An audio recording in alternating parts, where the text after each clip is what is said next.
Hello, welcome to my YouTube channel physics by Sagar और एक बार बच्चों फिर से आप सभी का स्वागत है। देखिए, अगला टॉपिक है 13.2.4 हाई स्कूल का। ये टॉपिक लगातार चलता जा रहा है और उम्मीद है कि आप लोग पर डे इसको स्टडी करते जा रहे होंगे, इनको सीखते जा रहे होंगे, बार बार अभ्यास करके इनको समझ सकते हैं, इनके कॉन्सेप्ट को तैयार करते जाइए। निश्चित है कि आप लोग इसमें बहुत अच्छा तरीका सीख लेंगे कि कैसे चीज़ों को हैंडल किया जाता है। ये सारे जो 2 नंबर के क्वेश्चन टाइप के चल रहे हैं और जो आपका बोर्ड एग्जाम में आएंगे 2 नंबर का, अधिकतम 4 नंबर का कोई आया तो अलग बात है, लेकिन ये सब थ्योरेटिकल हैं और चित्र, फिगर और थ्योरी, इनका मैथमेटिकल वर्जन आपके हाई स्कूल में नहीं है, या आप 12th में पहुंच जाएंगे तो उसे मिलेगा।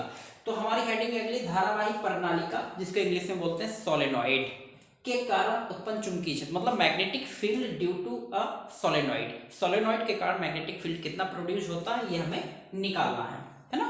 तो प्रणालिका, पहली बात तो प्रणालिका होती क्या है। तो आपने देखा होगा एक सिस्टम, आपने स्प्रिंग देखी होगी, है ना। जैसे एक सीधा तार लीजिए, सीधा तार लेंगे और इस पे आप लपेटना शुरू कीजिए, इस पे आप लपेटना ऐसे शुरू करेंगे तो स्प्रिंग नुमा आकृति एक बन जाएगी। देखना कैसे, एक इस टाइप से। तो इसको कहते हैं, ये आपका जो बन जाएगा इसको हम लोग कहते हैं क्या, परिनालिका। ये हमारी जो बन गई क्या है, ये प्रणालिका। ठीक है, इसको हम लोग क्या बोलते हैं, प्रणालिका।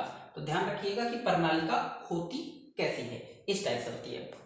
तो स्प्रिंग नुमा होती है तो ये प्रणालिका होती है। तो क्या किया हमने, सीधे तारों को लिया और सीधे तारों को हमने एक लोहे की छड़ लीजिए और उस पर इस प्रकार से लपेटना शुरू कीजिए, तो ये आकृति आपकी बन जाएगी। इसी को प्रणालिका कहते हैं। और इसमें चूंकि धारा बहती है तो धारावाही प्रणाली का नाम आ जाता है। ठीक है, अब हम देखना चाहते हैं कि जब तांबे के तारों को या विद्युत रोधी तांबे के तारों को इस प्रकार से लपेट देते हैं तो कैसा सिस्टम होता है। तो देखो, प्रत्येक प्रणाली का एक अपने आप में धारावाही, वृत्ताकार धारावाही लूप है। ये लूप, ये लूप, लूप लूप लूप, ऐसे मान लीजिए कि हमने अभी आपको पिछले टॉपिक में दिखाया था, एक धारावाही लूप था। उसी धारावाही लूपों को हम लगातार क्या करते गए, जोड़ते गए इस टाइप से। तो जो आकृति बन गई उसी का नाम परिनालिका है। तो लिखा हुआ है कि पास पास लिपटे विद्युत रोधी तांबे के तार, विद्युत रोधी।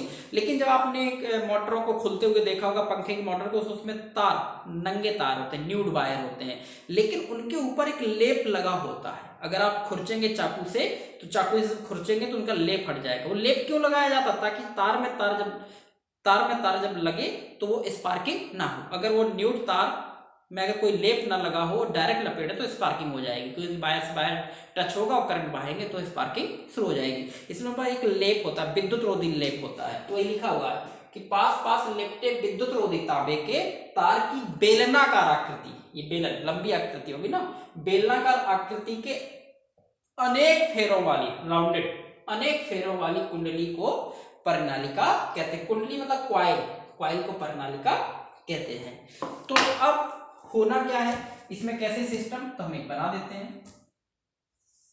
हमने क्या किया,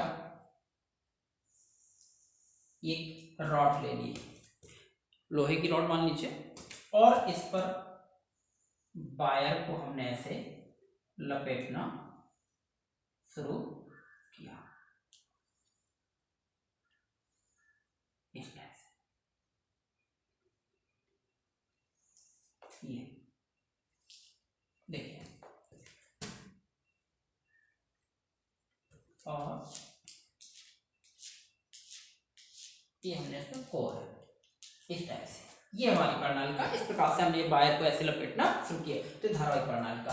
अब चूंकि इसमें हमें धारा बहानी है तो आप इसमें बैटरी वगैरह लगा सकते हो, और एक करंट को बढ़ाने के लिए आप ये भी सिस्टम लगा सकते हो। एक अमीटर जोड़ दीजिए, कितनी करंट बाहर है, प्लस माइनस। यहां से करंट ऐसे निकलेगी, ये ऐसे इस टाइप से करंट आगे की ओर लगातार इस प्रकार से ऐसे राउंडेड बढ़ती जाएगी। अब देखो, इसमें जो चुंबकीय क्षेत्र रेखाएं होती हैं, ये जो इस टाइप की होती है, ऐसे दूर वाली ऐसे, और ये वाली ऐसे घूम जाएंगी, और ये वाली ऐसे घूम जाएंगी, और कुछ ऐसे, और एक बीचों बीच वाली दिखाया था, ये सीधी हो जाएगी। ठीक है। तो इस टाइप से ये हमारी धारा जा रही है, तो ये N बनेगा और ये S। क्यों? क्योंकि करंट आपकी ये इस टाइप से ऐसे जा रही है, ठीक है, करंट ऐसे जा रही है तो इसको ऐसे ऐसे उल्टा, तो ये N बनेगा और वो S बनेगा।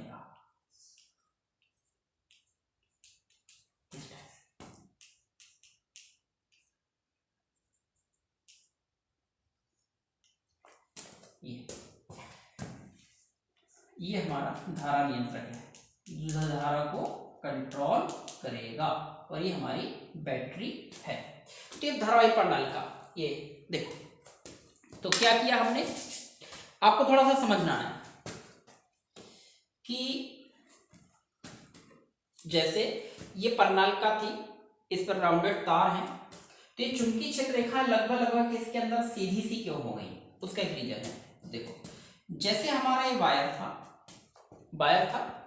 ठीक है, तो ये चुंबकीय क्षेत्र रेखा जो बनी होगी, वो चुंबकीय क्षेत्र रेखा मान लीजिए ऐसे बनना था, इसको ऐसे बनना था, क्लियर हो ना, ऐसे बनना था, चुंबकीय क्षेत्र रेखा को इस टाइप से राउंडेड होना था। तो जैसे ही इसने राउंड लेना शुरू किया तो आगे क्या हुआ, आगे इसका एक और प्रणालिका है, तो राउंड यहां से नहीं हो पाएगा, वो सोचेगा कि हम इसके बाहर से राउंड लेंगे, क्योंकि सीधा तार के बाहर से राउंड लेता है ना। तो जैसे ये राउंड लेना चाहा, ये घूमना चाहा, तो आगे एक प्रणालिका है, तो ये यहां तक पहुंच गया। अब इसने सोचा कि चलो हम यहां से ऐसे घूम लेंगे, क्योंकि चुंबकीय क्षेत्र का बंद वक्र बनाती है, इसको घूम के आना ही, जहां से चली लौटकर वही आना है। तो जैसे ही इसने चाहा कि हम यहां से ऐसे घूम लेंगे, लेकिन तुरंत आपने एक वायर और ऐसे लगा दिया, तो ये यहां से नहीं घूम पाया और यहां से भी नहीं घूम पाया। आगे आपने एक और कुंडली लगा दी, ये वाली, ये लगातार फेरे बढ़ते जा रहे हैं। तो जैसे ये यहां से निकलना चाहा, लेकिन आगे और इसको और आगे जाना है, फिर यहां से निकल, सोचा कि हम यहां से लौट आएंगे, तो आपने एक और कॉइल लगा दिया आगे, तो लगातार ये चुंबकीय क्षेत्र रेखा कैसी होती जा रही है, सीधी होती जा रही है। किसके अंदर, कॉइल के अंदर। अगर एक छल्ला होता तो चुंबकीय क्षेत्र रेखा यहीं से घूम जाती, लेकिन कई राउंड है, इसलिए चुंबकीय क्षेत्र रेखा यहीं से नहीं घूम पाती, लगातार आगे बढ़ती जाती है। तो प्रणालिका के अंदर जो चुंबकीय क्षेत्र है वो एक समान होता है और रेखीय टाइप का होता है, रेखीय मतलब सीधा। तो हम लोग क्या कहेंगे, तो प्रणालिका की परिभाषा। अब प्रणालिका का बिहेवियर कैसा है, देखो जैसे हमने धारावाही, तो इसके चारों ओर क्या उत्पन्न होगी, चुंबकीय क्षेत्र रेखा है, बाहर वृत्ताकार आकृति में, क्योंकि लौट के आना है, अंदर सब लगभग सीधी सी है। सीधी क्यों है, क्योंकि घूमना चाहती, लेकिन अगले फेरे इसको घूमने नहीं दे रहे हैं। कहां से घूमेंगी, जब फेरे बंद हो जाएंगे, खत्म हो जाएंगे, जब फेरे खत्म हो गए तो ये घूमना शुरू होगी। तो चित्र में धारावाही प्रणालिका प्रदर्शित है, जो कैसी होती है लिखा हुआ है, और ये धारावाही प्रणालिका में धारा प्रवाहित करते हैं तो इसके चारों चुंबकीय क्षेत्र उत्पन्न हो जाता है।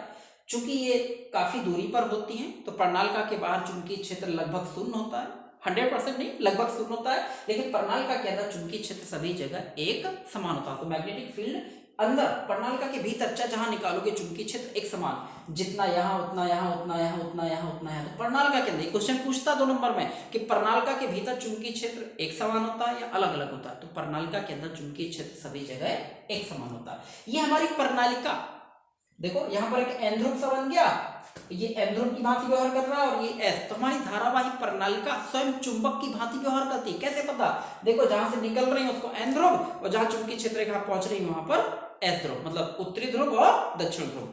तो अगर हम धारावाही प्रणालिका को बना लेते हैं और इसको किसी सिस्टम में लगा देते हैं, तो वहां हमें चुंबक की जरूरत नहीं है, क्योंकि चुंबक का काम कौन कर रहा है, चुंबक का काम है चुंबकीय क्षेत्र उत्पन्न करना, और धारावाही प्रणालिका का भी काम क्या है, चुंबकीय क्षेत्र उत्पन्न करना। तो जो चुंबक है उस चुंबक की जगह हम धारावाही प्रणालिका का यूज कर लेते हैं। तो धारावाही प्रणालिका हमारे किस काम आती है, चुंबकीय क्षेत्र उत्पन्न करने के काम आती है। और धारावाही प्रणालिका के अंदर चुंबकीय क्षेत्र कैसा होता है, सभी जगह एक समान होता है। धारावाही प्रणालिका के बाहर चुंबकीय क्षेत्र कितना होता है, लगभग शून्य मान लेते हैं, ठीक है।